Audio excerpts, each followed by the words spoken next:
Back for the noon hour, Tony DeAngelo and Lou Sabini here in Connecticut Morning. Lou was elected to stay on for the great honor and privilege of what I would consider to be something which I never thought I would be able to do in my young life, to interview Dawn Wells.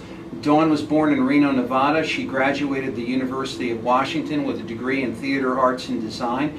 In Hollywood, she made her debut on the Roaring Twenties and was cast in episodes of such television series as 77 Sunset Strip, The Cheyenne Show, Maverick, and Bonanza. She is best known for her role as Mary Ann Summers on Gilligan's Island, and we're certain to get into that, and has been a noted performer on the stage. She is also a humanitarian, and she is, to many of us, a legend, and now starring in a play in Arizona, Love's Lost and What I Wore. And Dawn, it's such an honor to be with you today. How are you, and how are things?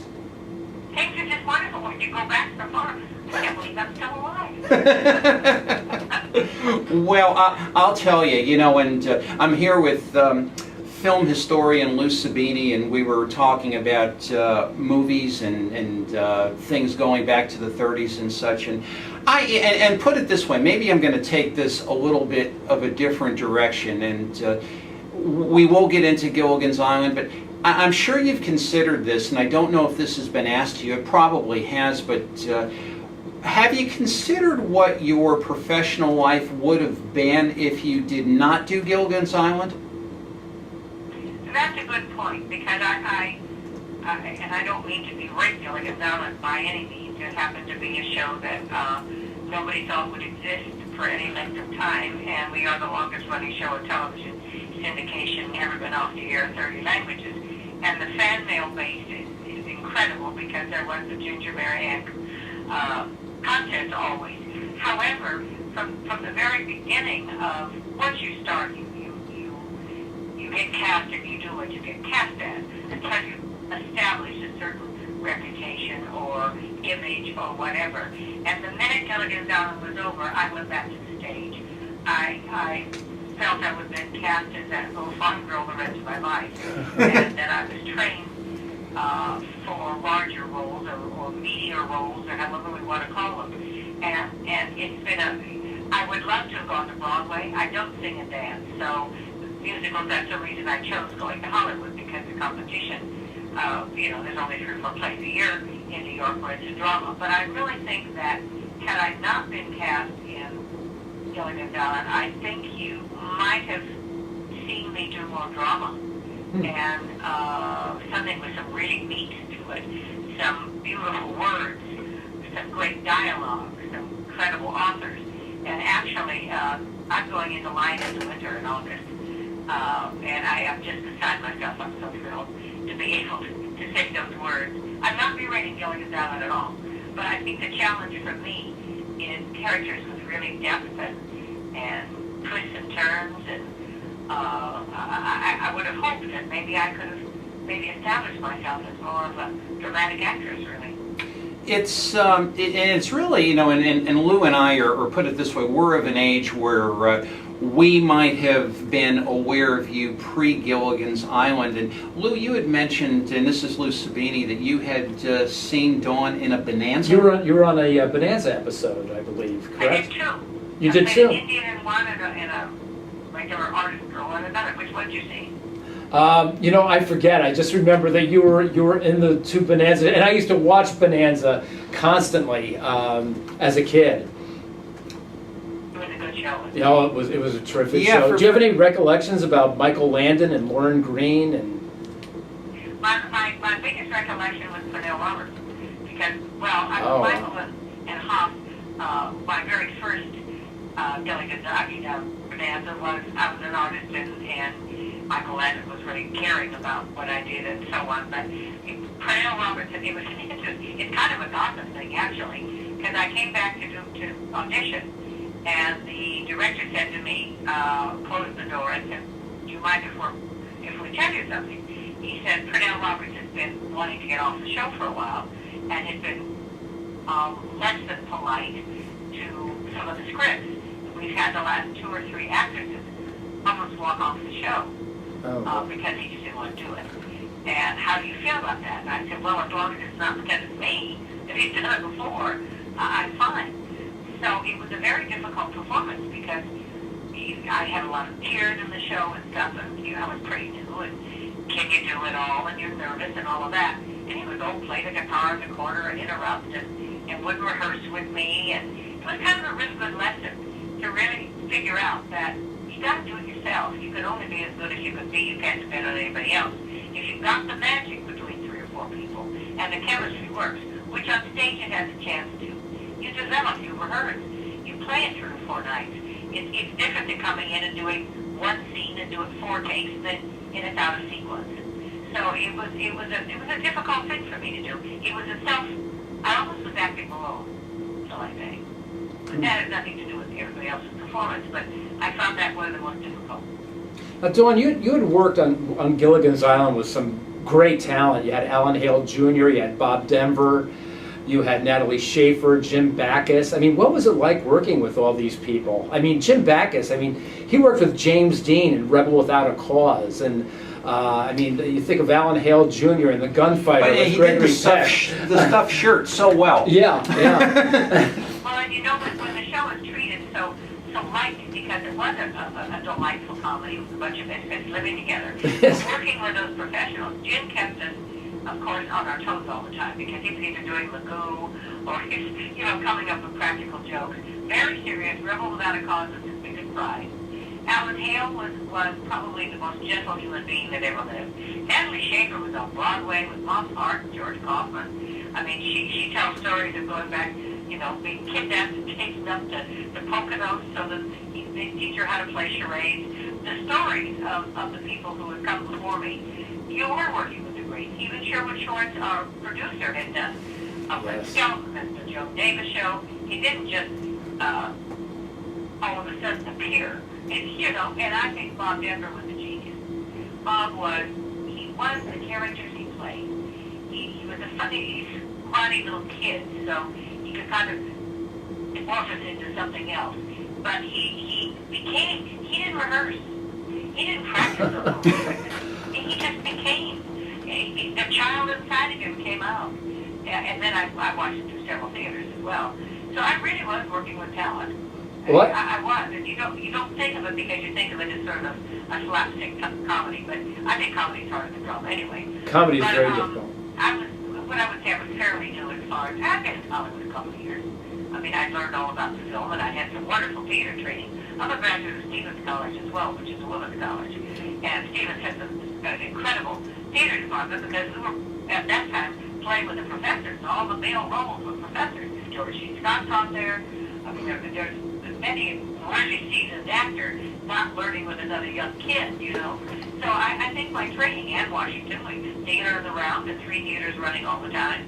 So I think when I first went to Los Angeles, I remember Jack Warner saying to my agent, wow, I had a wonderful conversation with her. It isn't just, I want to go to Hollywood, because I was well trained. And I think that, and I've grown all along. I've done a musical on Broadway, off Broadway. My goal now is to do Shakespeare. I've never done any Shakespeare. But Lion and Leonard is about as close as I'm going to get to being cast as something. Eleanor is such a wonderful role. I'd like to do Virginia Woolf. I'd like to do Tennessee Williams. I'm the great authors. And the amazing thing is as far as Gilligan's Island, it's Adam, Eve, chicken, egg, Mary Ann, Ginger. And when we were announcing this on Facebook, and it was amazing, this whole string of, well, I like Ginger, well, I like Mary Ann. What was it about the Mary Ann character, Lou and I were talking before the show, that just gripped so many of us? And when we think of Mary Ann, we just, we just like start glowing, practically. Yeah, it's so interesting. You wouldn't think so. I thought I was a little ingenue on the show. The cute little thing they put me in shorts. That was sort of a good thing, I guess. But I've traveled the world. I've had 3 or 4 experiences that blow my mind. I went through the Pentagon. I was taken through the Pentagon on a tour with this lovely Marine who said, I'd like to invite you. And I had a Marine, Air Force, Army, Coast Guard, historian, Navy, all of them took me through And the gentleman that sat beside me, he was so cute, he said, I don't understand. General gives coins, they have their own coin. And he said, I don't understand. He's got more coins than I have, and I've been in the Marines for 20 years. And I said, well, you don't get it. They were 14. And I was their first crush. Now we're running the world. But they all had to come out of being that first crush. Mary Ann would have been your best friend. She's been a wonderful mother. She's been a wonderful wife. She would have been a lot of fun. She'd have been sports with anything. She was a great cook. And Sherwood was smart enough to put her in short shorts. But I got the most fan mail. Every time there's a poll, it's 90% Mary Ann. And as I grow older and see the men who are now 40 and 50, I married Mary Ann. I think we're missing her today. As a matter of fact, I'm coming up September 2014. Gilligan's Island 50 years. Right. Wow. So I'm doing a book 50 years of Mary Ann. Where is the Mary Ann today? Who is she? Is there a Mary Ann today? Are we yearning for that partner that is really your friend and really your partner in what you're doing? Are we all tied up with, and I'm not putting down G.T. Louise, but are we all tied up with gingers where there's fame for no reason? Just because what you look like or what you have fixed or what you're wearing or what purse you're carrying, where no depth, no talent, it's just look. And I think we've come a different direction. So I'm going to deal with that in the book. Mary Ann was a very moral girl. However, I think if you dropped her back in the country today, she would have been maybe a state senator or a professor or something, in addition to being a mother. She was smart. She was optimistic. She was the moral compass of that show. As silly as it sounds, if you go back and look at it, we didn't bully Gilligan. He did everything wrong. He was the reason we were there. We still loved him. Mary Ann kind of was the focus of keeping everybody level-headed without being too strong. It's an interesting phenomenon because when you get your script on film, on television, it comes from a writer that wrote it a month ago, and here you get it. When you're doing Tennessee Williams, you know every character that he's done, what Blanche DuBois is saying to someone else. I was just a girl from Kansas. We had a movie star, we had two rich people, we had a professor, we had a skipper and an assistant. And Mary Ann just came from Kansas. So I created the core of her. And I really think, as I'm examining this, you don't have to buy the book now, as I'm examining it, I wasn't the ingenue that was on Beverly Hillbillies. I wasn't the ingenue in Petticoat Junction. I had some strength, some kind of leadership or something in a very feminine way. And I think maybe now that the world has gotten women in higher places, we see that works. We can be smart. We don't have to be little dingy girls, you know. You can be. We can be sexy. I think maybe she was the front runner of all of this. Well, and my wife Kathy, when I mentioned that you would be on, she said to me, and Kathy loves to cook, and she said, "Tell me how Mary Ann can make a really great pie on an island." Little cows to make the cream. Not easy. Gotta be an egg somewhere to make some meringue. I don't know. That's fantasy anyway. How can we all live with? How do we have all the clothes? Well, and I was like Mary Ann too. I've been your best friend. Yeah. I would try to take the boyfriend away from you. Well, the amazing thing, at least to me, is on Gilligan's Island, is all the guest stars that came and started it's incredible as far as just the people that were there. And my favorite episode is when the two Dodger players, it was Jim Lefebvre and Al Ferrara, were playing cannibals and somehow made their way to the island. Can you tell us about some of the guest stars you work with and maybe some of the anecdotes that took place? And Roman Gabriel, who was the quarterback. Yes. Oh, we had Hans Conley, who was a phenomenal actor. Vito Scotti, who was terrific. Don Rickles. What is it? Phil Silvers. Debbie Miller. I forget his name all of a sudden.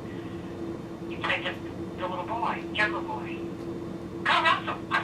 Yeah. Oh, Kurt Russell. Wow.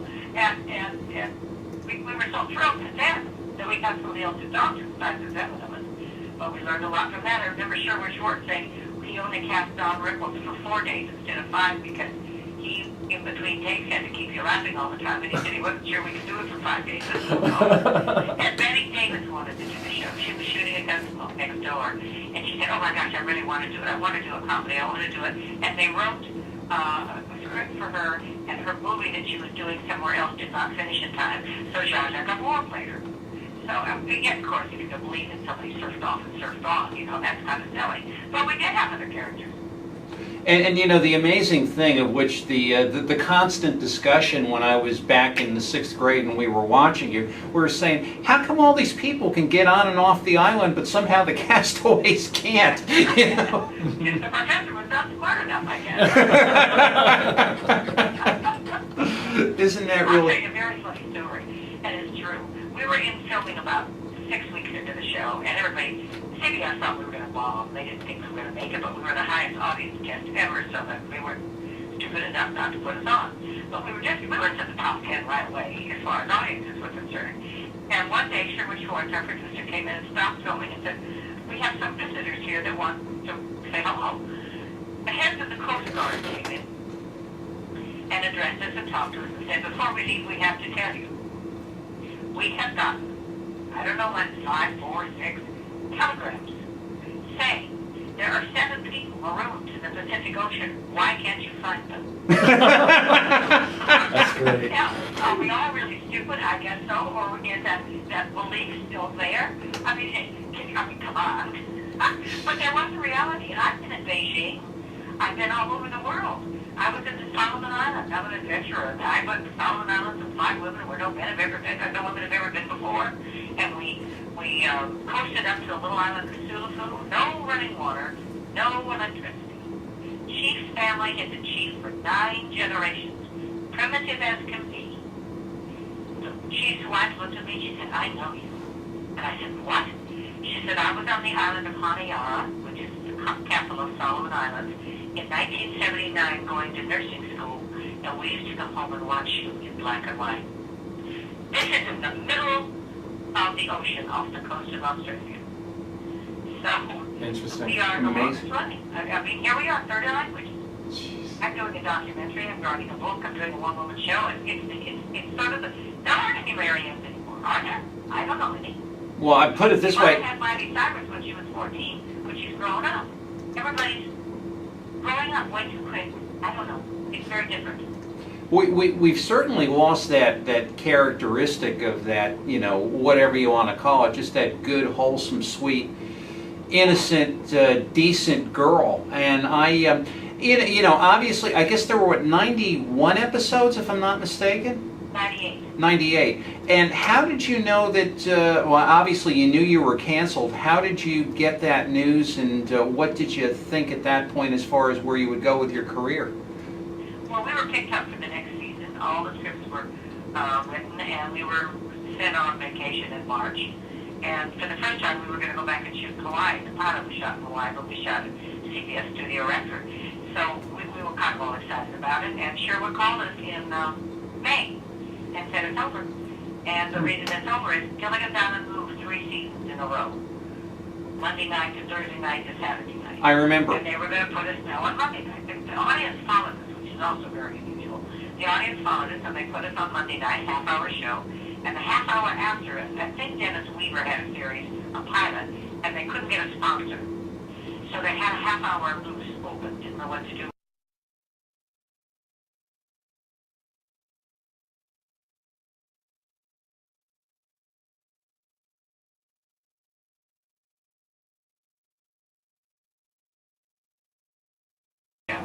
Leave it on. So they canceled us because they were over the full hour. Understand. So we were canceled at the very top of our rating. And of course, the innumerable reruns that are shown all over the world, and I mean, it seems to have had its greater life, if you will. But you know why? I think there's several reasons. It's like Robinson Crusoe. Everyone's been an island. Everybody would say, I wonder what I would do. How I would do it. It was very, very funny. And the comedians there were very great. And everybody's had the fantasy of wanting to do that. And because there are no clothes or no cars that tell you the time, what period it was. Right. A little 7-year-old could have come out Now I'm not expected to see a 64 Chevy or the Durgle skirt company. It can translate in any language in any time period. And I think you get a new crop of kids all the time. It really, truly is something. I have a question for Dawn. Dawn, did Gilligan have a first name? There's a big argument about that. I mean, we were told during the show, no, absolutely not, no, absolutely not. There was a rumor that it wasn't Willie Gilligan at the beginning. I really don't think so, because Sherwood was an extremely smart writer. He had Alan and Bob in the same clothes all the time. Laurel and Hardy were in the same clothes all the time. Charlie Chaplin was in the same clothes all the time. Instant identity with humor once you get to know that. And I really think that one word at the Gilligan was very much on purpose. Interesting. It's an He interest. didn't call Skipper anything but the Skipper, Professor. So- We call him Roy. So the skipper didn't have a name either, right? Yes, he was Jonas Grumpy. He was Jonas Grumpy, I remember that. Wow. Only Okay. one thing on a radio show did we hear it. Professor Hinckley, Mr. and Mrs. Howell had names, Mary Ann had a name, Ginger had a name. But the real comedian, it's interesting. His comedy is a lot of intellect. People think it just happens.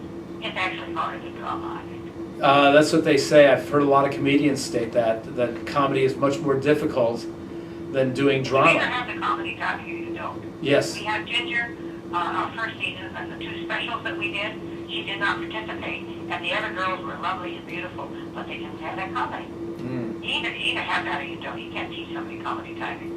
I was saying that to Captain Hepburn one day, and she said, and you can't teach someone to be enchanting either, can you? Which is a great line. Well, in our closing minutes, and it's amazing, time always gets away with us, and our thanks to Mr. Klepfer, your manager who put us together. I'd like to talk a bit about what you're doing now in Arizona and what this particular play is about, and Love's Lost and What I Wore. Is this a women's play, a man's play? I mean, can Lou and I watch it? Tell us what's happening. You would watch it if you brought your girlfriend or your wife or your daughter.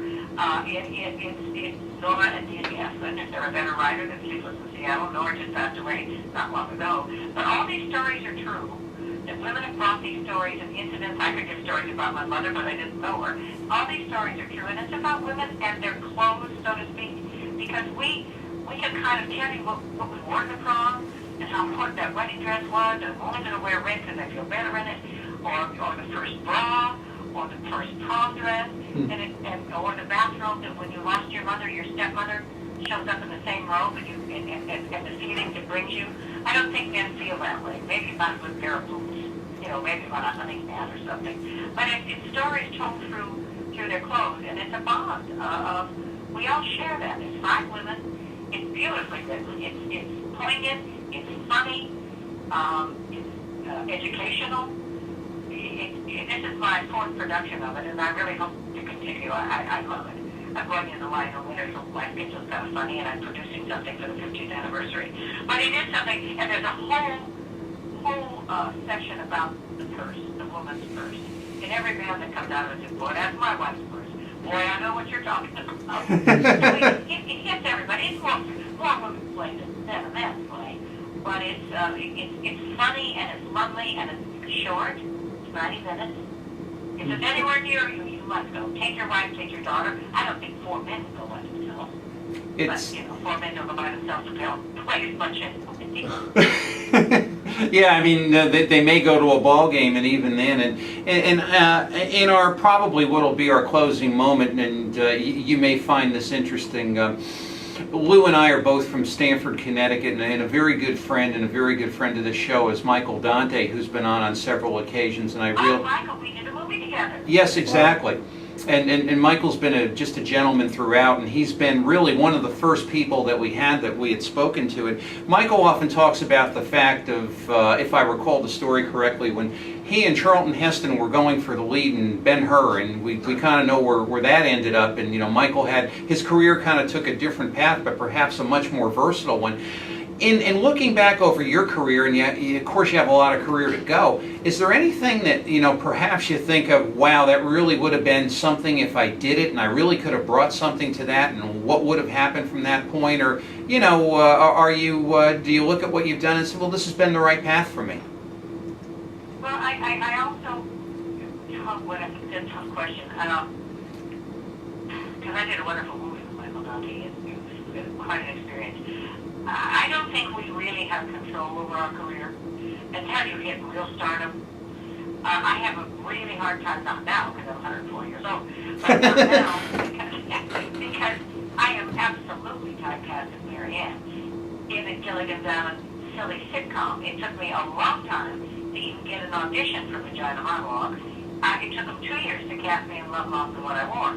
So the fact that I'm doing Lion and Winter, I think it's my maturity in age that's given me the opportunity. I was so typed that you can't change the image. And oh my gosh, she could do that. But when I first auditioned for Gilligan's Island, Sherwood wasn't going to test me because she said she's too smart to play Mary Ann. And my agent said, you want her to be dumb, she can act dumb. I mean, you think that I am that person and that's all I can do because you've seen me for so long. Had the show not had all these incredible wellness reality show there is, had it gone off the air, you might have seen me doing other things. But every day you're seeing me every afternoon in that same character. And we're sort of single vision, I think, in the entertainment industry. And now that I'm older and more sophisticated, my first thing I wanted to do was a sexy role. I went and did all the Pussycat. I wanted to play a hooker. I wanted to do something, to work that image a little bit. And I'm all for that. Yeah, I was going to say, what Mary Ann, it would just be hard for me to fathom. How long will you be in Love's Lost and What I Wore, and where is this being played? If anyone, at least from our area, is heading out there, where they can see you, Miss Wilson? Yeah, we're at the Scottsdale Performing Arts Center, Scottsdale, Phoenix area, and we're only here till Sunday. We close Sunday. We have 7 more performances, and we close Sunday. And I don't know where I go next with it because I have another Lion and Winter takes me through September. But I've done Chicago and New York and Delaware and here, and I think the play is now going to be more nationwide. So if you see my name somewhere, I want to do it again. I don't ever want to stop doing it. I love it. Well, Love it. So you'll see me somewhere else, I'm sure. But if anybody's in this neighborhood, I hate to say it's 112 degrees today, but if it's in this neighborhood, come on down. It's air conditioned. well, it's in Connecticut. We just can't catch a dry day. It's unbelievable. It's like it's raining here every day, whether we wanted to or not. It's monsoon season. It really is. I can't tell you what an honor this has been. We wish you every single continued personal and professional success. Both you and Mr. Kleffer have been nothing but outstanding, and gracing this humble show with your presence. And we're so grateful for the character of Mary Ann and the joy you've given us and the joy which you will continue to give us. Thanks so much, Dawn. It's really been an honor and pleasure. Thank you, and may I say radio is my favorite thing. So you guys got the road in your Thanks so much, and do take care. Have a wonderful life. Thank you, Dawn. You too. Bye-bye. What can we say? Dawn Wells, and a couple of Stanford kids got to interview her today. Anyway, Tony DeAngelo and Lou Sabini. We'll be heading out back to serious business. Bob Swick and some commentary concerning the local political scene, and Tony DeAngelo and Lou Sabini. Tony will see you right after the break.